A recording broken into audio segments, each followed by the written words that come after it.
গল্পের রবিবারের বন্ধুরা সবাই ভালো আছো তো? আমি চলে এসেছি শাশ্বতী তোমাদের কাছে নতুন আর একটা গল্প নিয়ে। গল্পের রবিবার মানেই তো মজার মজার গল্প। আজকে আমি গোপাল ভাঁড়ের আরও একটা মজার গল্প শোনাবো। গল্পের নাম দশচক্রে ভগবান ভূত। মহারাজা কৃষ্ণচন্দ্রের সভায় গোপাল ভাঁড়ামি করে মহারাজকে পরিতুষ্ট করত। ভগবান নামে আর একজন ভাঁড়ের খুব হিংসে হলো তাতে। সে গোপালের অবর্তমানে মহারাজের কাছে এসে কৃষ্ণচন্দ্রের প্রিয় হতে চেষ্টা করতে লাগলো। দেখতে দেখতে ভগবানও মহারাজের প্রিয় পাত্র হয়ে দাঁড়ালো। গোপাল ক্রমে ক্রমে বুঝতে পারল মহারাজ ভগবানের উপর এত সন্তুষ্ট হয়ে পড়েছেন যে ভবিষ্যতে তার অন্যই বুঝি রাজবাড়ি থেকে উঠে যায়।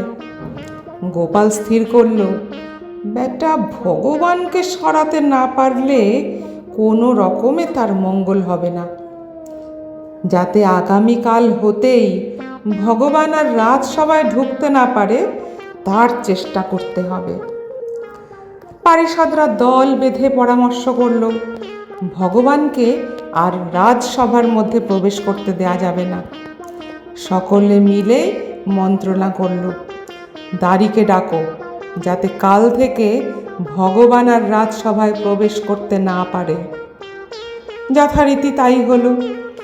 মন্ত্রী প্রভৃতি পরিষদ দল দাঁড়িকে বলে দিল, দেখো ভগবান চোর, যেন সে কোনো রকমে রাজসভায় প্রবেশ করতে না পারে। মহারাজের এটাই আদেশ। দাঁড়ি বললে, আপনাদের আদেশই শিরোধার্য। পরদিন প্রভাতে ভগবান রাজবাড়ির দ্বারে এসে উপস্থিত হলো। দাড়িগণ তো চোর বদমাস প্রভৃতি গালিগালাজ করে দূর দূর করে তাড়িয়ে দিল সেই ভগবানকে। ভগবান আর কি করবে, অগত্যা কাঁদতে কাঁদতে বাড়ি ফিরে গেল। ভগবান প্রত্যেক দিন সকালে রাজসভায় আসে আর রাজসভা থেকে ফিরে যেতে হয় তাকে। মহারাজ কৃষ্ণচন্দ্র একদিন জিজ্ঞেস করলেন, তাই তো ভগবান আজও এলো না কেন বলো তো? মহারাজের পারিষদগণ বলতে লাগলো, তাও বুঝি শোনেননি? ভগবানের অবস্থা শোচনীয়, জ্বর বিকারে বেহুশ হয়ে পড়ে রয়েছে, সেই জন্যই তো সে কদিন আসতে পারেনি। মহারাজ কৃষ্ণচন্দ্র বললেন, আমিও তো তাই ভাবছিলাম যে হঠাৎ ভগবান কোথায় অন্তর্হিত হলো। তারপর বললেন, মন্ত্রী তুমি যত শীঘ্র পারো একজন বৈদ্যকে ভগবানের বাড়িতে পাঠাও, যাতে তার সুচিকিৎসা হয়, সে যেন অতি শীঘ্র আরোগ্য লাভ করে। রাজসভা সেদিনকার মতো ভঙ্গ হলো। রাজাদেশে একজন বিজ্ঞ বৈদ্যকে ভগবানের বাড়ি পাঠানো হলো। বৈদ্য ভগবানের বাড়ি যাচ্ছেন, পথিমধ্যে গোপাল তার পাত্রমিত্রগণকে নিয়ে বৈদ্যরাজের শিবিকা ধরে দাঁড়ালো। গোপাল বললেন, বৈদ্যরাজ আপনি ভগবানের বাড়ি যাবেন না, কারণ আমার অন্নে সে ধুলো দিতে বসেছে। মহারাজ কৃষ্ণচন্দ্র দিন দিন যেন কেমন ভগবানের প্রিয় হয়ে পড়েছেন, তাতে আমার ভবিষ্যৎ অন্ধকারে ভরে আসছে। গোপালকে কবিরাজ মশাই বিলক্ষণ চিনতেন। তিনি বললেন, গোপাল আমি বাড়ি ফিরে যাচ্ছি, তোমার কথা অগ্রাহ্য করে আমি কখনো ভগবানকে দেখতে যাব না। গোপাল তখন হাসতে হাসতে কবিরাজ মশাইকে বললেন, কাল যখন মহারাজ জিজ্ঞেস করবেন ভগবান কেমন আছে, আপনি বলবেন, এতক্ষণ আছে কি নেই আমি শেষ অবস্থা দেখে এসেছি, তারপর যা হয় আমি তা বন্দোবস্ত করব। কবিরাজ মশাই গোপালের কথা মতো নিজ গৃহে ফিরে গেলেন। গোপাল পথিমধ্যে কবিরাজকে ফিরিয়ে দিয়ে ভগবানের বাড়ির দিকে গেল। সেখানে গিয়ে ভগবানের এক বিশ্ব বকাটে পুত্র ছিল, তাকে বলল, বাবাজি এই নাও তোমাকে 10টা টাকা দিচ্ছি, এই টাকা নিয়ে তুমি স্ফূর্তি করে ওড়াও, আর কাল সকালে তুমি তোমার বাবা মারা গেছে বলে ভান করে গলায় কাছা জড়িয়ে রাজসভায় যেও। আমি তোমাকে মহারাজের নিকট থেকে প্রচুর অর্থ পাইয়ে দেব। ভগবানের পুত্র তো বিশ্ব বকাটে, এমন নেশা নেই যাতে সে সিদ্ধহস্ত নয়। সে এক পায়ে খাড়া হয়ে গেল গোপালের এই কথায়।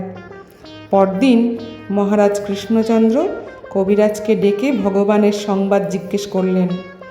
এমন সময় ভগবানের পুত্র গোপালের কথা মতো গলায় কাছা দিয়ে রাজসভায় উপস্থিত হয়ে কাঁদতে কাঁদতে বলতে লাগলো, মহারাজ, আমার পিতার মৃত্যু হয়েছে, হাতে এমন কিচ্ছু নেই যে হবিষ্যি করব, শ্রাদ্ধ তো দূরের কথা।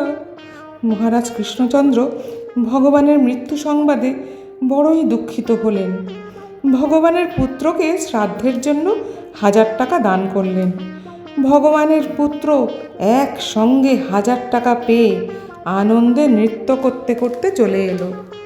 2-4 দিন এভাবে চলে গেল।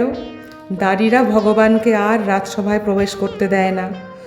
বহু চেষ্টাতেও যখন ভগবান রাজার কাছে যেতে পারল না, তখন সে যুক্তি করল, মহারাজ প্রত্যহ রাজসভা ভঙ্গ হবার পর সান্ধ্য ভ্রমণে বের হন, তখন পথিমধ্যে দেখা করব। এই মনে করে মহারাজ যে পথে বেড়াতে যান, সেই পথের পাশে একটা বড় অশ্বত্থ গাছ ছিল। ভগবান তার উপরে একটা ডালে উঠে বসে রইল। মহারাজ পাত্র মিত্র নিয়ে দৈনন্দিন যেমন বেড়াতে বের হয়েছিলেন, সেদিনও সেভাবেই বের হয়েছেন।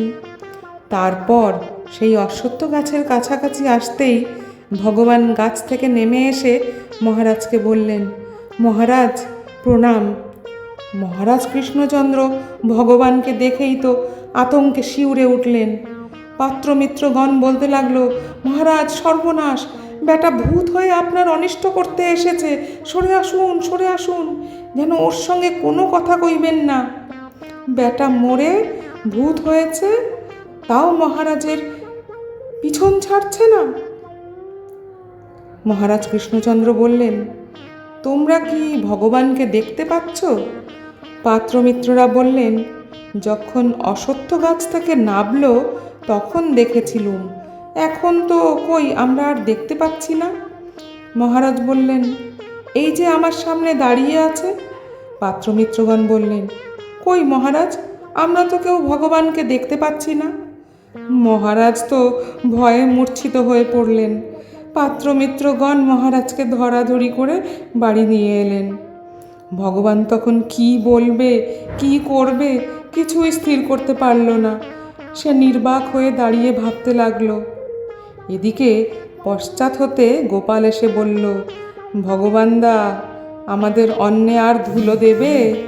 কেমন দশচক্রে জলজ্যান্ত ভগবানকে ভূত বানিয়ে ছেড়েছি, বলো দেখি।